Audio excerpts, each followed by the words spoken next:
তো গাইস তোমাদের ঘোরা ফানি কমেন্টস গুলো পড়বো, লেটস গো। আমি ডিম তুমি আন্ডা, আমার বুকে আসো, বাহিরে অনেক ঠান্ডা।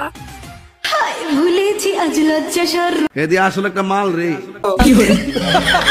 तो चलिए शुरू करते हैं। এই আন্ডা কি তোমাকে ঠান্ডা করতে পারে? ভাই তুই এত বড় গাড়ি চালাতে পারবি? বিষয়টা চুদলিং পং হয়ে গেল না?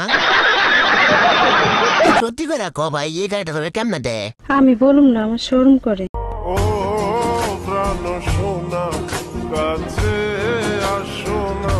ছোট ভাই এত বড় গাড়ি আমাদের তুমি সাঁতার কাটতে পারবা নাকি? পুকুর তো তৈ গভীর হোক না কেন, সাঁতারের উপর পানি নাই, চালিয়ে যাও। সাঁতার না পারলেও শিখতে তো পারবে। কি বলছিস তুই? হিসাব তো মেলে নাই, 15+15 25 হয়ে গেছে। বলেন কি? ছোট ভাই এত বড় সাগর পার হোক কেমনে? ছেলেটা হয়তো ছোট নদী চেয়েছিল, সে পেয়েছে সাগর।